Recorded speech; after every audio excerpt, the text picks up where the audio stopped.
You're listening to Sensitive Changemakers. This podcast is created for highly sensitive leaders and is designed to support you to embrace your strengths and gifts so you can feel more confident in your own mind and body and live a life with intention, purpose, and more importantly, joy. I'm your host, Kate Carter, a fellow HSP who has a BA Honours degree in education, is a fully trained and qualified professional coach and NLP practitioner, and has over 17 years of teaching and over 3 years of coaching experience supporting highly sensitive people. I believe that you can do anything you want to in this life, but that sometimes the path forward becomes muddy with self-doubt and fear of failure. It's my mission to help sensitive thought leaders peel away the self-doubt and stories holding them back, for them to see their own beauty and strength so they can increase self-confidence and self-trust through thought and embodiment work and see their path clearly and move forward confidently, living their life with intention and purpose. I would love for you to come and join us. Hello and welcome. I hope, as always, you are having a wonderful start to the week, or just generally a wonderful week whenever you're listening to this. It has been not as nice here over this last week, but it's been a wonderful week and just enjoying upping my gym sessions to 3 times a week. So those people who don't know, it's been one of those things that I've been trying to incorporate back into my routine after quite a period of kind of just up and down health. And so started off with once a week, went to twice a week, I'm now at 3 times a week, which I'm happy with at the moment. That is absolutely fine. It's doable. I'm enjoying it. So that's kind of where I'm at. As always, I would love for you to let me know what's going on with you. How are things going? What are you up to? And for today, I wanted to come on and talk about something that is really close to my heart and something that I've been wanting to do for a while, but I kind of wanted to get my thoughts together on how I wanted to go about it, what I wanted to say, because it's quite personal, but at the same time, I know that a lot of people go through it. So I hope that kind of makes sense as I'm going through this. And what I really want to bring to the table is being highly sensitive and health anxiety. So I'm sure if you've listened to this before, you know that I had a panic disorder. I was diagnosed with a panic disorder and anxiety at the age of around 9 or 10. And I've got to be honest, that part of my life, there are big gaps. And that's why I say around the age of 9 or 10, because I can't honestly remember. I know it was a very, very dark time. I felt exhausted all of the time. I didn't really understand what was going on. Nobody in my family had it before, so nobody could kind of understand to a certain degree, even though they tried, bless them. But it was a really kind of scary time. And I had that ups and downs of anxiety and panic attacks until I was in my early 30s. I'd have times when it was really calm and I was okay. And then I'd have times when it would flare up and I'd be just really, really struggling. And it wasn't until I kind of had enough, to be honest. I'd had my daughter, I'd had enough. I couldn't keep feeling this way. I didn't want my kids to see me in that way. And I knew that it was something I could do something about. Up until that point, I think I just assumed it was something that controlled me and I had no say in it whatsoever. It was just the way that I was. It was just, my life, what was going on. I couldn't change it. And it wasn't until I was in, 34, 35, when I kind of took, for a better word, I know I don't like using lots of words that get used by other people, but I did take my control back and I did take that kind of just power back. And it really did lead me to just a wonderful, wonderful journey and understanding myself on a better level, really getting honest with myself and quite vulnerable about the way that I did see things and how I needed to shift some of my thinking, etc. And what I want to kind of bring to this episode is how I see highly sensitive being linked to health anxiety. There is not, and I know I normally like to go and do a little bit of research and find out, but I wanted this to be quite personal. So this is just me talking about my own experiences. There's no scientific basis that I've found, although I'm sure I could go and dig something up that might be able to back some of this up. But this is just me talking quite vulnerably and open about it, hoping that if somebody is feeling the same, they can normalize the way they're feeling and maybe look at different things that they can do to support themselves. So the first thing I'm going to start with is the definition of health anxiety. So it is known as an illness, and it's a disorder that causes excessive worry about becoming or being seriously ill. So people with health anxiety may have no physical symptoms, or they may misinterpret normal bodily sensations as signs of a serious illness. Now, I've just taken that off the internet as a little bit of a quote there, and that is just a general run-of-the-mill definition. I've always found that there is something a little bit more going on when you're highly sensitive. And here's my take on it. So, first of all, highly sensitive people experience stronger processing of emotions and responses. We know this to both the internal and external stimuli. So, external stimuli are things like noise, sound, temperature, all of those things. We kind of process those in a very different way. We're quite sensitive to them, but we also have a very strong processing of internal stimuli. So this is things that are happening inside our own body that we react to, that we respond to, and we respond in probably a lot more of a detailed or in-depth way than most people. And this is what I want to focus on. So that response to that external stimuli. So this means that the slightest change or shift in our bodies, we feel and we process. And I truly believe that as highly sensitive people, completely subconsciously, we grow up learning what is our normal in our body, what feels like our norm. And then when something is slightly out of kilter, slightly shifts, slightly changes, we process and feel that. And we become very, very aware of it. And I'm going to give an example here so you can see kind of how this plays out. So one of my biggest ones was feeling dizzy or spaced out. It's a really, really tiny shift. It's not like I was falling over or passing out or anything like that. It was just feeling a little bit wobbly, a little bit like, ooh. I used to say to people, I feel like I'm looking down through a tunnel at my life. Like I'm not really here. It was a really strange experience. It wasn't necessarily a big shift in my body. It was very small, but it used to freak me out completely. And my body used to go into fight, flight, or freeze. In my case, I always wanted to flee. That is my response. Everybody's is slightly different. Mine is always wanting to run away. And in this case, I wanted to run away from my own body because I didn't like how it was feeling, but I couldn't. And so that led to horrible panic attacks because I couldn't do what I needed to do, which was flee from that experience because it was happening in me. Not only would I feel completely exhausted after, but because my bodily feelings, which had initially started the worry, then took over when I had the panic attack, I learned to be fearful of my body and any new different sensations, especially the ones that accompany a panic attack. So anything to do with heart beating rapidly, not being able to breathe, sweating, anything that can be triggered in a panic attack, dizziness, it became a vicious circle because I'd learned to be scared of these things. And then because I was scared of them, every time I felt that slight shift, so it might have been, I was tired one day, for example. And because I was tired, I felt slightly more spaced out. And instead of seeing that as feeling tired, my body just went straight down to fight, flight, or freeze, panic attack, complete exhaustion. And again, it would feed into the evidence that I was collecting that this experience, me feeling slightly spaced out, slightly dizzy, was awful. It was like death. It was the most negative experience ever, and I had to avoid it at all costs. And like I said, I couldn't avoid it at all costs, and then that would lead to a panic attack. And so it became that vicious circle. I hope that makes sense.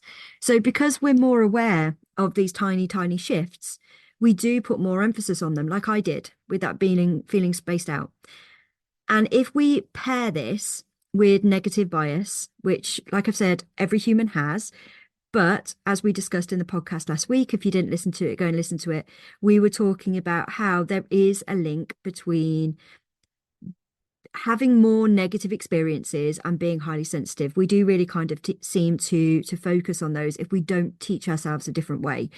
And And so if we pair this idea of negative bias with putting more emphasis on these tiny shifts that are happening in our body, to me, it makes complete sense why health anxiety and being highly sensitive goes hand in hand. Because you've got kind of everything stacked up against you, haven't you?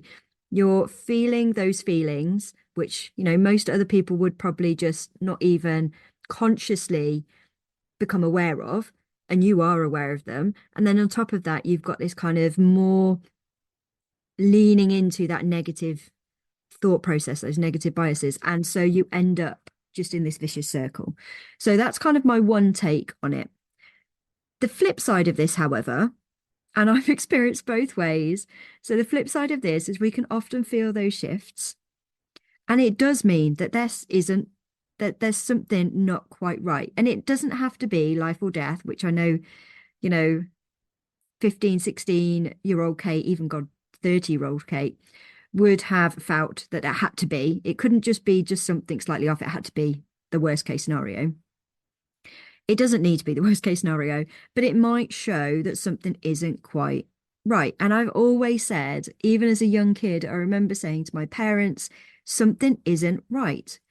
And I've learned over the years to distinguish between when something isn't quite right and when to listen to that and when to follow it, and when to know that actually this is just my body going into negative overdrive, for a better word, and just sending me down that rabbit hole of thinking that everything is wrong, where actually I'm okay. So I'm hoping that that makes sense. And one of the examples that I can give, I've got a couple of examples here. I remember at uni, I had I wasn't feeling very well. And I'd gone to the doctors and I was like, I'm not feeling very well. And they just kept telling me it was a virus. And I was like, it doesn't feel like just a virus. I really am struggling. I just don't feel well. Something isn't right. And a couple of weeks later, I had a blurry eye. I was like, this again doesn't feel right. And rather than leaving it, and I'll tell you a story about a girl who did this slightly differently, very strangely. Instead of leaving it, I thought, right, I'm going to get this seen to. Like, there isn't something right. I'm going to trust my gut here and go straight away to the opticians and say, look, it's eye blurry. And she looked at the back of my eye and she went, yeah, there is something not quite right there. We need to send you to a consultant. Anyway, long story short, went to the consultant and they found what was toxoplasmosis in my eye. Toxoplasmosis, for those people who aren't aware of it, I wasn't at the time, is a parasite, which is very prevalent in anything to do with cats normally. Cat litter, things like that. It's why cat litter shouldn't be around pregnant women and things like that. And the reason that it gone for my eye, so most toxoplasmosis just comes up as like a type of flu. Most, apparently, this is my understanding, most cat owners have had toxoplasmosis. It comes up like a bit of a virus and then it goes away. Mine headed for my eye because I'd had glandular fever at the time, or mono if you're in anywhere else the world. I'd had, yeah, glandular fever, mono, and I wasn't aware. So when I was going to the doctor saying, look, something isn't quite right, I really don't feel very well, I'd had glandular fever. And then because my immune system was so low, I don't know how I got the toxoplasmosis, but I got that same time and it went for my eye. And because I'd caught it, because I'd been proactive and I'd gone and got it sorted, as quickly as I felt that something wasn't quite right, I saved my eye because the parasite was really close to my optic nerve in my left eye. And they managed to kind of kill the active parasites were there. And all I'm left with now is a slight blind spot, in my left eye. But when I was just coming to the end of my kind of treatment with the consultant, he told me about a young girl who had very similar to me, different kind of story, but she'd contracted something in her eye and she'd left it and she actually lost the sight in her eye, which was just heartbreaking to hear. But the reason I'm kind of sharing that with you is because I'm kind of proud of myself for listening and tapping into those small shifts in that situation and actually getting it seen to and getting it checked out. And the other situation that's come up that again is where slight shifts, and they have been incredibly slight shifts in my body, I've just been going, no, something doesn't feel right. And they sound, when I say them out loud, they sound so minor that to anybody else listening in, I mean, a lot of people did say to me, were you getting older? Were you just tired? Were you just stressed? And I kept saying, no, this doesn't feel right. Something feels off. And it was things like I was incredibly tired, like ridiculously tired, couldn't get out of bed. It almost felt like I had glandular fever again. My neck was feeling really sore. I kept getting upset stomachs. Just lots of different tiny things that on their own didn't really feel like much. And I'd been going to the doctors for, I'd say, probably nearly a year. And they just kept saying, no, nothing's wrong, all your bloods are okay. And it literally was about a year later when they found that so there's a couple of bloods that are slightly off or were slightly off, with inflammation and white blood cell count. And now that I know that, now that there's an actual reason, I can put things into place to kind of sort that out. And that's what I've been doing. And I've been going the more holistic route because the doctors haven't been able to help me. And so I've been looking at different supplements and different lifestyle changes that I can make to try and reduce that inflammation in my blood and also to feel better in myself. And it, touch wood, starting to pay off. So that's fantastic. So again, just those are my takes. The one side being completely kind of taken over by those negative thoughts, which then cause those physical reactions, which then feed into that negative thought, and it becomes a vicious circle. And the flip side of that being noticing those small shifts and knowing that and feeling and having that sort of gut feeling that something is slightly off. And again, it doesn't need to be life or death, but just understanding that actually trusting your gut isn't necessarily a bad thing. And if you're listening to this and you're thinking, okay, so how do I know the difference? Like, when do I know to listen to something, or when do I know that something is actually just my negative thought processing going completely crazy? There are a couple of things here, tools and techniques that I have used, found really, really useful, and I use with my clients as well. And I really do believe that if you practice these techniques, and there's tools, there's so many more that I'm not mentioning here, but I'm mentioning the main ones that I think are easy to implement and ones that really do support you in shifting or changing. I really do believe that if you implement these consistently, you will start to feel the difference and see the difference between this is just my thought patterns going crazy, as opposed to, this is something that I think I need to listen to and just get checked out. And so the easier ones first. So meditation is a huge one for me. You don't need to be good at meditation to do meditation. I have that conversation with so many people. They're like, I just can't do meditation. I can't sit there and not think of anything. Of course you can't. That's okay. You don't have to sit there and not think of anything. Sometimes my form of meditation is, especially if I've had a busy week, is I will just sit and allow my thoughts to go crazy, just allow them all to come up and not do anything with them per se, but just allow my brain to think them and just to let them go. Because sometimes we're so busy with things that one of the downsides of that is we don't actually allow ourselves just to sit and think. Obviously, depending on your personal needs and support, that might not be suitable for you. But I know that in my stage where I am now, that's a really good thing for me to do. When I first started, when I was incredibly anxious and I was still having panic attacks, meditation was one of those that I just used to use when I felt good to teach my body and to remind my body and my mind what it feels like to feel okay. And then to deepen this feeling and make it a habit. And so meditation, even 5 minutes a day, a couple of minutes a day, when I did feel good, just used to sit there. And just at that point, I didn't even focus on any kind of specific breathing techniques. I just used to sit there. If any thoughts came up, I just let them come through, like I was talking about earlier. And then I would focus on just how good my body felt at that moment, how good everything felt, and just kind of deepen that feeling, really feel into what that felt like, so that I was teaching my body that it was okay, that it wasn't all doom and gloom, that there were some really good times that we felt good. So that was the first thing. Second thing is support, speaking to a therapist or a coach who can support you.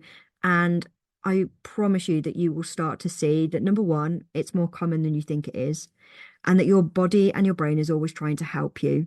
It's never trying to sabotage you. It's always trying to help. It just doesn't always get it right. It doesn't have that logical, rational side of it where it goes, oh, hold on, this might not be the best thing for Kate right now. She's having a difficult time. It doesn't think like that. It's not logical or rational. So it is always trying to help you out, but it doesn't always get it right. And I think actually knowing that just relieves some of that pressure. It just allows you to go, okay, it's really good that my brain and body is trying to do that. I know it doesn't always get it right, but it's nice to know that I'm not fighting my body. The other thing is getting out in nature and doing something fun. Again, on the surface, this seems quite sort of superficial, but the deeper meaning here is again, you are creating a new habit in your body that your body can feel good, that it can feel well. You're kind of just creating evidence in your body, in your brain, of when things feel good. How does it feel in your body when things feel good? How does it feel safe? And really just teaching your body and brain that. And a lot of people that I find when we're doing this work, they only want to do this work when they feel bad, and they don't do it when they're feeling good. And actually, they're missing so much there, because if you do these things when you're feeling good, you can deepen that good feeling. And that supports you so much when you don't feel so good, because you've then got so much evidence. And when I talk about evidence, I mean, practical evidence, but also, you're creating evidence for your subconscious and your conscious brain to tell it that it's okay. Like most of the time, we're okay. Look at when we did X, Y, and Z. We were good then. We felt really good. So you're creating that evidence to balance it out. Okay, so those are the easier ones. The middle ones, in terms of energy that you need to put into it and also the difficulty. This one is breathing. Now, I've put this one in the middle here because I know when I was first really looking into support for me, anything to do with heartbeat and breathing just freaked me out because it was so linked to panic attacks and worry and illness. And so I used to, I'm laughing because I remember when I tried to practice breathing, and I would practice it so much that I would hyperventilate because I couldn't work out. I was like, am I breathing out too much? Am I breathing in too much? And I just overthought it, as a typical highly sensitive person does. I completely overthought it, got to the stage where I was hyperventilating. So this to me is one of the ones that I tried. So I kind of just let it slide for a little bit, focused on the other things that I've already spoken about. And then when I was at a more balanced stage, I brought this one in slowly. And now I really enjoy my deep breathing, because if you can and do some proper kind of belly breaths, so that's where when we breathe in, our belly is actually expanding. And when we breathe out, it goes back in. If we can really enhance that and practice it, we start to neutralize that fight, flight, or freeze response. And it really does help to counteract that, to balance it, to bring us back into that kind of balance in our body. And so breathing is amazing. If you want any support on this, I do help quite a lot of clients with this, just to kind of help them, because a lot of people, especially if you've had any kind of health anxiety, or you're just not, a lot of people say, just listen to your body. And if you've been in any situations like we've been talking about throughout this episode, it's really difficult to listen to your body because you've spent quite a lot of time not listening to your body, or, it might be a little bit warped in terms of what you need to listen to, what you don't need to listen to. And so just talking this through with somebody and actually having somebody to support you through deep belly breathing could be really supportive. So that if that is something you want support with, do let me know. And the other one, again, shout out if you do want to know more about this one, is something I learned when I was doing NLP. It's used quite a lot in hypnotherapy as well, which is the rewind technique. I used this with quite a few clients who have had traumas, but I've also used it for phobias and specific anxieties.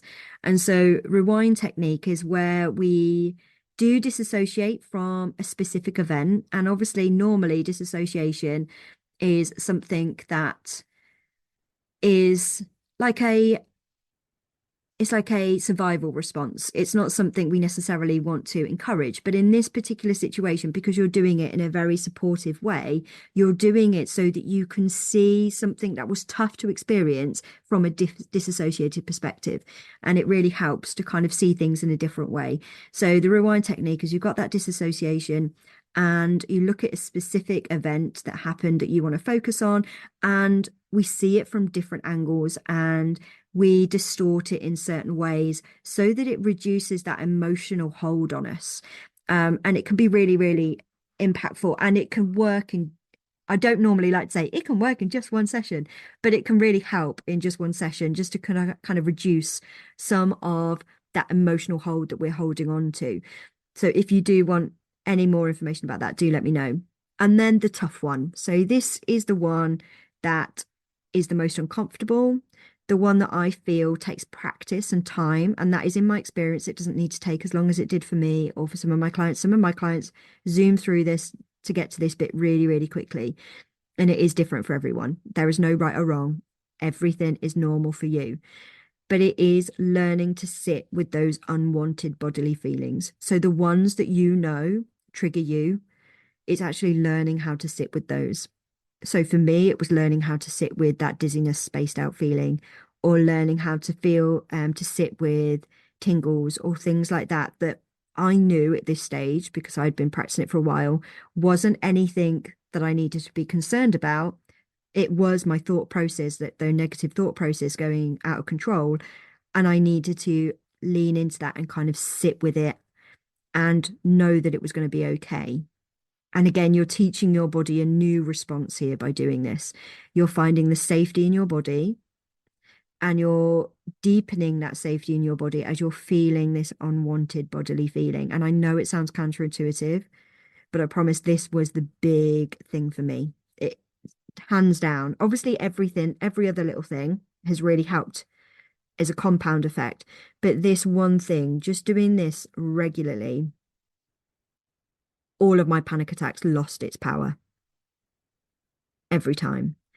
And the only time nowadays that I will have any near, sorry, I'm just moving just to get slightly more comfortable. The only time that I have anything that is near to what I used to experience when I was a kid is normally in the middle of the night.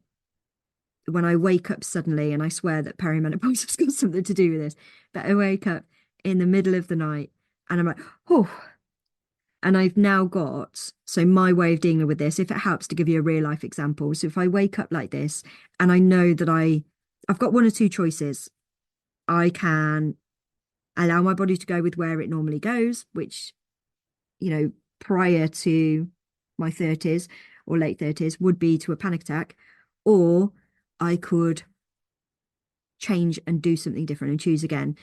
And I'm just going to caveat this by saying, when you first start this, it's very difficult to have that choice because you're so used to your body responding in fight, flight, or freeze that it's instantaneous and you don't get a say. You just have to kind of ride it out. And I'm going to say that brutally honestly, because I think not a lot of people say that when you've started that fight or flight response, deep breathing, yes, helps neutralize it and helps shorten that time.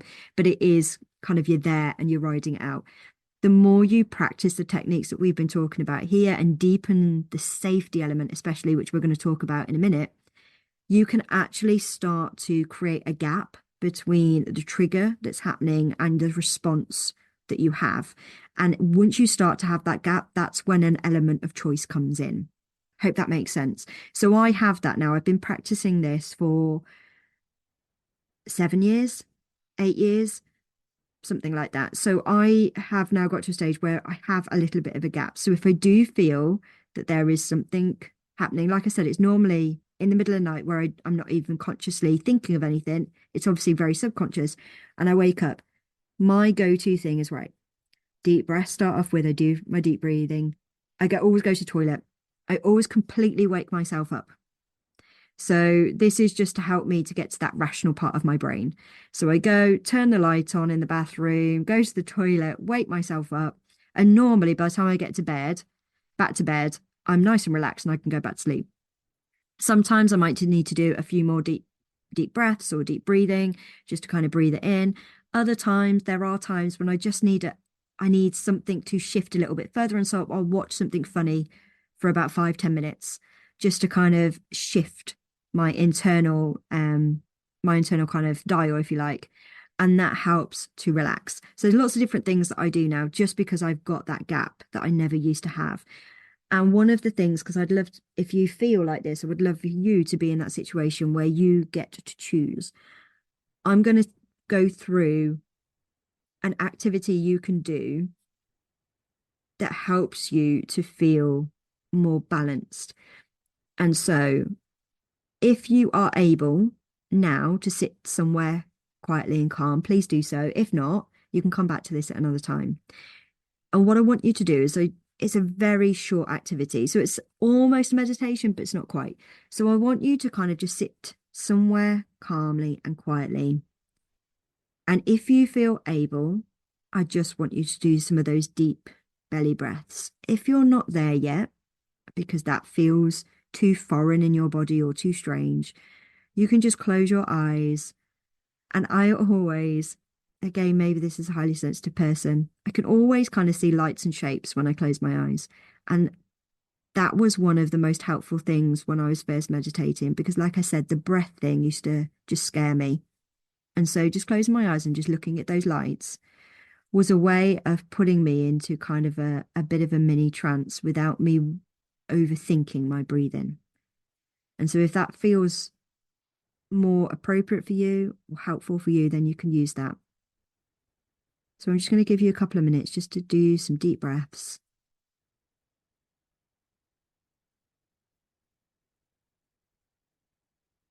Or if you feel able, just to look at those different shapes and lights that you can see when you close your eyes.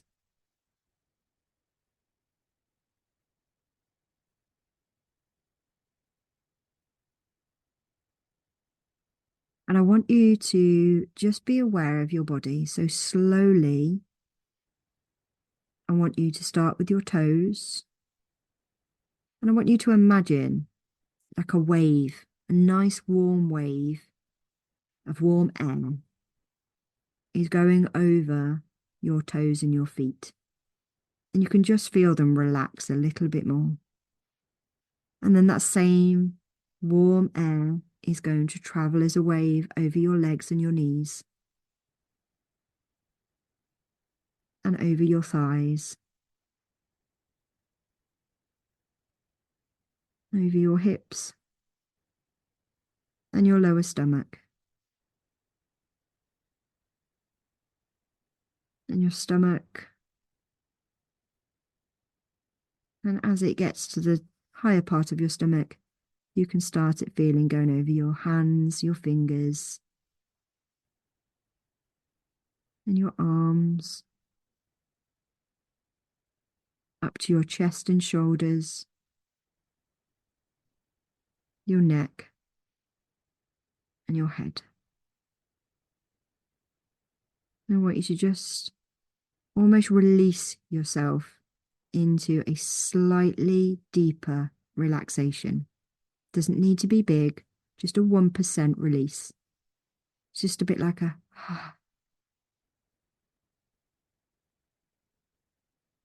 And then I want you to just tap into your body. Where do you feel safe? Like if you know that feeling of like coziness and safe, protected, you feel protected and loved and all of those wonderful cozy feelings. Where do you feel that in your body? And if it helps, you can think of a different place that would help you to feel that cozy, safe feeling. For me, it's always like a library. And I mean like one of those old style ones. For me, it always feels like it's in a wooden, I feel like it's like a basis of wooden tree. Um, but a nice kind of cozy, relaxed place where you can really feel into that safety and that protection.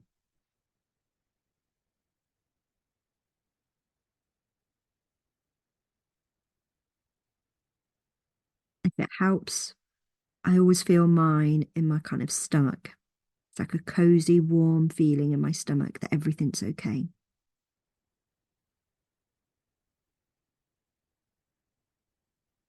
I'll just give you a few minutes to think about where yours is.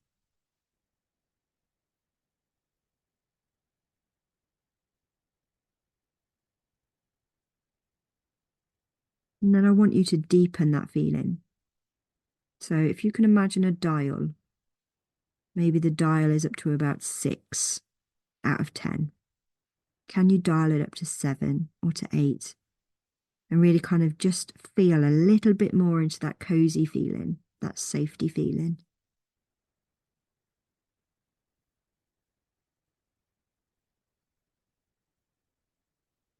And just breathe it in if you can here. If you feel able, take some really nice deep breaths here. If that feels too much at the moment, just enjoy feeling this safe, protected, cozy feeling.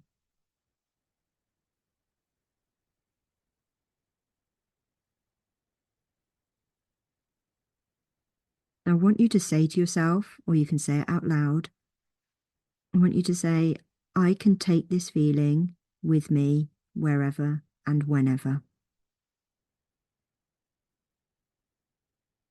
I can take this feeling with me wherever and whenever.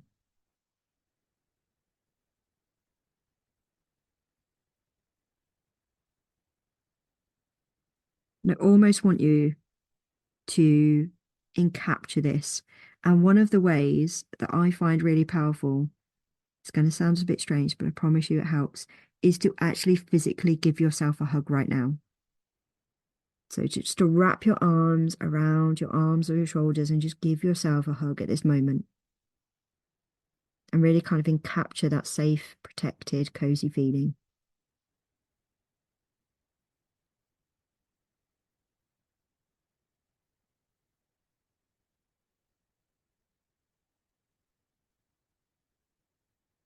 And when you feel ready, you kind of relax your arms. Take some deep breaths.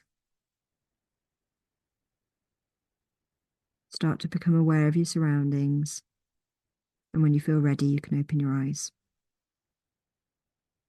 So that short activity there that we've just done is a really useful one to do when you're feeling well, when you're feeling good. And what you can do is really, again, you're teaching your body, you're teaching your brain some new habits, that it doesn't always have to feel scared. It doesn't always have to be frightened. It always doesn't always have to go through that fight, fight or freeze response. It can feel safe, protected and cozy. And the more you practice this, the more you will be able to tap into it when you are starting to feel maybe some more of those try kind of trigger responses, those times when you do feel a bit wobbly and a little bit unbalanced. You can start to bring that feeling in. Because like we said, you can bring that feeling wherever and whenever you want to, because it's yours. And that helps you then also to kind of take that control back and show your body and your brain that you are okay and that you can do this. And like I said previously, just to kind of reiterate, the more you do these kind of activities, again, if you want any support with these, please do shout out and ask. But the more you do these, the more you incorporate them into your day to day, you will start to see and feel the difference between a false alarm, those sort of negative thought patterns that are just on loop, that vicious circle that we were talking about, and a true niggle, like something that does feel quite off that you might want to kind of get some support with. And I really hope this has been useful. I know, like I said, it's been a bit of a vulnerable one because I've been here and was there for quite a long period of time.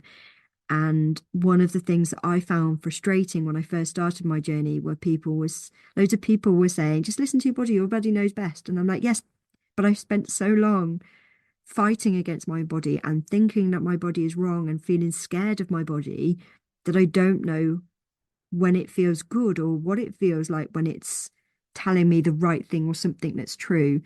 And so I'm hoping you can see how going through what we've gone today, you can actually start to separate the two and you can actually start to make friends with your body again. You can start to have that relationship with it. You can start to respect it and appreciate it And then you can start to differentiate between those false alarms and those tree niggles. And you can start, the last thing I really kind of want to get across to you, you can start to embrace how being highly sensitive is and can be such a wonderful, wonderful way to live. Okay, I'm going to leave it there. As I've said, if you need any support with any of this, please do reach out. I do offer one-off sessions as well as packages. So I am more than ready and willing and happy to support you in any way I can. I will be back next week. I'm sending you so much love. I'll see you soon. Bye. Thank you so much for listening to this week's episode.